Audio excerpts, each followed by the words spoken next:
I gotta say, my last day on Interstellar, I was very moved. I was sad to be leaving, And I went in my trailer and I went in the bathroom and there was a huge turd in my toilet. and I was like, I felt so disrespected because I thought, oh man, I know I'm not the star in this movie, but like who's coming? So I went around to all the huge grips. We were in the suburbs of Canada, these big guys. I said, Timothée Chalamet is better looking than Tom Holland. Oh man, no. y'all going for the sauce! Oh shit! You say like, are you worried? I'm worried like 50 years from now I'll be like signing peaches behind a desk. 3 completely unrelated situations, a behind-the-scenes memory that somehow ends up in a bathroom, a looks comparison with Tom Holland, and a bizarre vision of Timothy's future that even Jimmy Kimmel couldn't have predicted.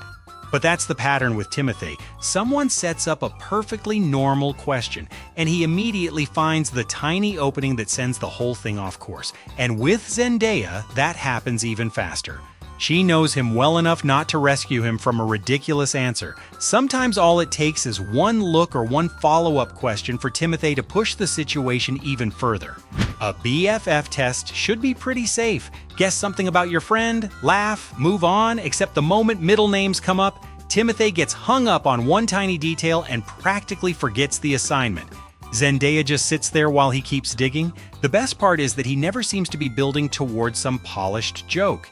He simply refuses to let go of the detail until that becomes the joke. Their middle name. Hal. Marie? Yes. I'm sorry, I can't get over the fact that that's your middle name. Like, what? How shall? Hal Shao. Yeah. Yeah. It goes French, American French. Timothy Hal Chalamet. Mom and Dad, you f***ed me up! Chalamet. That's what makes these two so fun together. Timothée never has to fight for the spotlight. Give him one ordinary memory and he can somehow turn it into a mildly embarrassing confession. Even the first time they saw each other doesn't come back as some glamorous movie star story. It sounds much more like someone remembering the exact second he spotted a new friend from across the room and became painfully aware of the distance between them. At an airport before. It wasn't me. Like, we Wasn't didn't me. we I didn't saw actually, we saw each other from Zendaya at a a distance. And Yeah. I saw her going to first class and I was like, damn! Meanwhile, he was nominated for an Oscar that year. No. Then the game asks for a favorite memory, which normally invites something sentimental or cinematic.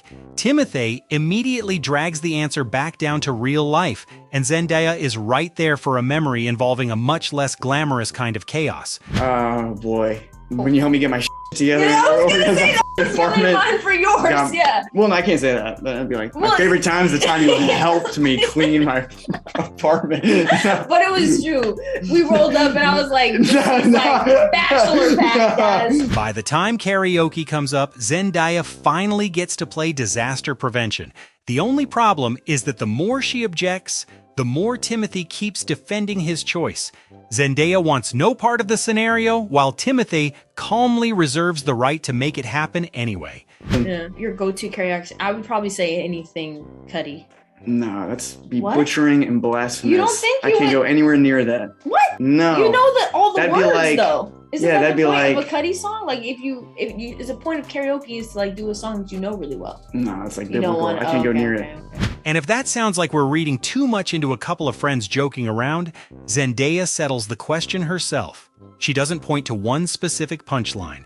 She remembers a ride home where Timothée had an entire group of people unable to keep a straight face. Your hidden talent, which I don't know if it's hidden, but like your comedic timing, like you're hilarious. We were coming back from work last night in a boat and he had the entire boat like dying. Yeah, but like I that's think like your that- hidden talent a little bit. Okay, I'll like take that that. you're like way funnier than people actually know. But to really see what happens when Timothée meets someone willing to match the weirdness, put him in a room with Brittany Broski. Her first question is harmless. Name 3 favorite albums. The first 2 make it sound like we're headed toward a serious music conversation. Then number 3 arrives. No elaborate setup, no explanation, just one choice that completely changes the flavor of the list. 3 favorite albums of all time. Top 3 favorite albums of all time. I'm gonna go Bringing It All Back Home, Dark Side of the Moon, and SouljaBoyTellHim.com. Thank you. Brittany doesn't need long to pull him into her universe. A few minutes later, Timothée is talking about upgrading SoundCloud like it required studio financing.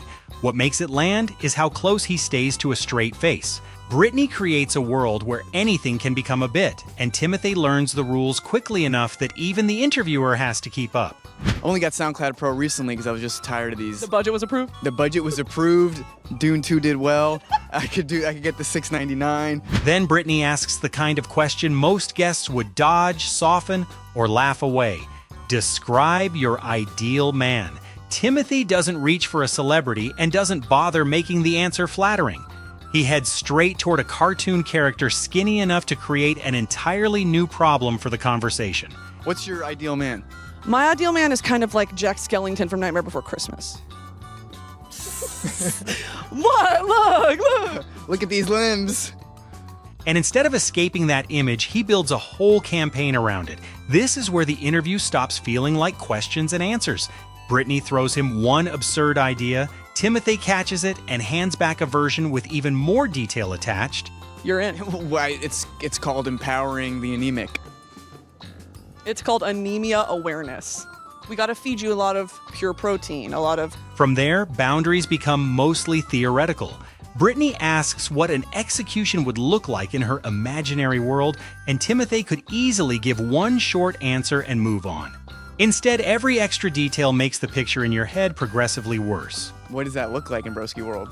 Very cheaply made. Very cheaply made. Like it won't cut through my neck all at once. No, it's more a That simple... sounds way more painful than just the initial. With Keegan-Michael Key, the fun comes from speed instead. Timothée doesn't need a long story. Sometimes one statement landing in exactly the right place is enough. Is French the sexiest language? He doesn't even pretend to deliberate. Is the sexiest language. Ooh. Oh, I strongly agree. Strongly agree. I strongly agree that French is the sexiest language. I'm gonna hit an oval. Okay, interesting. I'm gonna hit an oval right here. Because A few prompts later, though, that confidence takes a complete turn. Bring up rap, ask who's better between the two people sitting there, and Timothée is basically racing toward disagree before the competition even starts. Rather than stretch the rivalry out for drama, he hands Keegan the win almost immediately. The speed of the surrender becomes the whole rhythm of the moment. Disagree. I'm gonna go strongly disagree too. Do you really? Yeah. You think that I can wrap it out? I can't take that L. The Hugh Grant impression prompt gives us another version of the same thing. If a guest wanted to show off, this would be the perfect opening. Timothée looks at the challenge, looks at the person across from him, and removes himself from the contest at impressive speed. I can do a better Hugh Grant impression than the person opposite me. No, I'm gonna go strongly disagree on that. No, I can't do better Hugh Grant. I feel like But when there's no winner or loser involved, he's suddenly ready to jump right in. The idea that every movie would improve with a Muppets remake sounds like something that deserves at least a few seconds of consideration. Timothée reaches his verdict much faster. ooh. Oh, I'm gonna have to hit the strongly agree on that. That same instinct gets even funnier next to Austin Butler and a table full of food. Timothée can somehow turn a scone into a national pronunciation issue while Austin is still trying to establish exactly what they're about to eat. It's the kind of moment that can crack up the person next to him because Timothée gives a tiny question, a wildly disproportionate level of seriousness. Are these biscuits? Do you know what they are? They're called a scone. Oh, this is a scone. A scone. This is So scone. Yeah. there's a debate whether it's scone or scone. I know that scone is how I hear all my friends here pronounce it. The royals would say scone. They would say scone. No way. Scone, Oh, they would that's say what scone. they- Okay. The royals would say scone. How would they say it in The Crown? Scone. Then comes clotted cream. Timothée starts out sounding extremely confident about the traditional way to serve it, right until he reaches the exact phrase he has to admit he doesn't really understand. The jump from "allow me to explain" to "I sincerely have no idea" happens almost in the same breath. Traditionally served with jam and cream. So German cream. This is strawberry. jam and cream. Some what? Jam and cream. German cream. I actually German sincerely cream. don't know what that means. A ridiculously long ingredient label gives him another opening. Timothée reads it like he's examining evidence while Austin waits to see where the conclusion is going.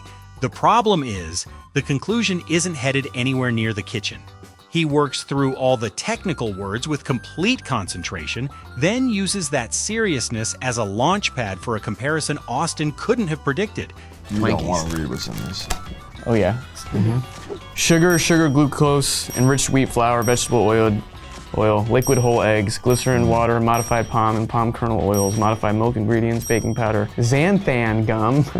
That sounds like a thing from Dune. And then the cream first or jam first debate somehow becomes a Cornwall trivia test. Timothée drops one detail specific enough that Austin actually has to stop and ask the obvious question. Wait, how do you know that? So you've gone for the Cornwall method? And Cornwall has its own flag. It does. Wow. How'd you know that? I don't know. When they reach a food connected to Florence Pugh, Timothée's reaction shifts from simple taste testing to recognizing something familiar. It's a smaller chemistry beat, but that's useful here.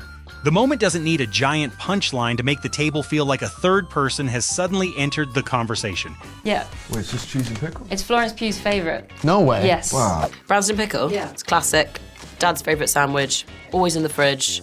Even with your old cheese. After trying everything, Timothée even attempts to summarize Britain versus America, like he just completed a comparative study. Austin is still there. The snacks are still sitting on the table, but Timothée treats the final verdict with enough seriousness to make a food challenge sound far more consequential than it has any right to be.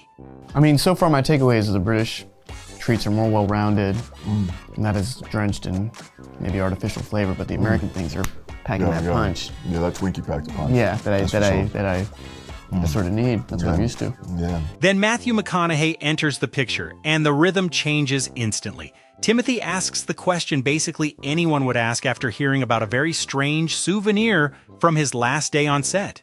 Matthew answers with his own distinctly Texas logic, somehow transforming an already bizarre story into a coming-of-age ritual. The fact that both of them discuss it like this is perfectly reasonable, only makes the story harder to believe.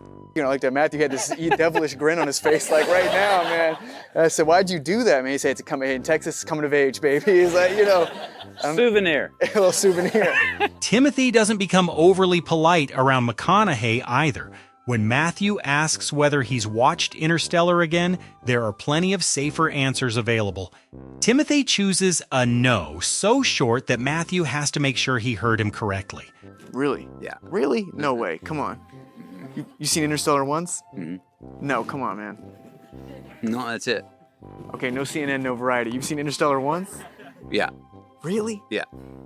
And once the conversation reaches hypothetical wrestling names, neither of them needs any setup at all. Matthew throws out the question, and within seconds, Timothée invents something that sounds equally capable of appearing on a wrestling poster and getting him thrown out of the ring immediately. What would my What's your wrestling name be? Like the French Fool? The French. Jimmy Kimmel unlocks another version of Timothée's humor. Ask him what it was like meeting someone incredibly famous. With Oprah, Timothée doesn't describe the encounter with awe or some grand statement.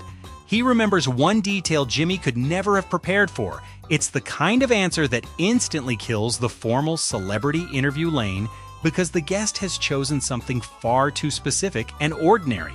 Am I gonna follow Oprah? Did you meet Oprah? I did. I met her backstage. She has the softest hands in the world. I'm not even kidding. She does. She does. Steven Spielberg gives him another opportunity to make a story sound glamorous. Timothée keeps the least glamorous part instead. He had auditioned for Spielberg before, and the result was not exactly the kind of destiny-filled Hollywood moment you would put in a movie. I auditioned for Steven Spielberg a year and a half before that. You did? So he didn't put me in the movie. Oh, you taught him a lesson. And these moments work because Timothée doesn't only commit when the joke is completely safe. When Theo Von suddenly asks him to try the Bob voice right there in the room, Timothée could laugh and move on. Instead, everyone has to wait and see whether he's actually going to do it. The hesitation matters here. This time, the fun isn't coming from Timothée talking faster than everyone else. It comes from watching him accept a situation where he could look completely ridiculous on camera. Yo, can we hear any Bob? Is that a weird thing to ask you, dude? Is that lame? Like live right now? I'll try it. Go for it. All right. Which makes Brittany the perfect place to finish, because by this point, she barely seems to be interviewing Timothée anymore. She's giving him assignments. Most people might draw the line at kneeling down and pledging allegiance to Supreme Leader Broski. Timothée not only goes along with it, he adds a Christmas wish of his own. Can you say one time for me, Hail Supreme Leader? Hail Supreme Leader Broski, we are honored by your presence. please leave us under the Christmas tree lots of presents. Maybe the best image to take away from all of this isn't one specific joke. It's the moment the person across from Timothée realizes the question they just asked no longer belongs to them. He can turn meeting Oprah into a detail about her hands, turn snacks into cultural debate, and turn one ridiculous Brittany Broski request into a full ceremony. He never has to overpower the interview, he just keeps opening doors nobody expected the conversation to walk through. If there's another Timothée moment where he completely broke the celebrity sitting next to him, drop it in the comments. And if you like compilations where famous people forget they're supposed to be doing an interview, hit like and subscribe.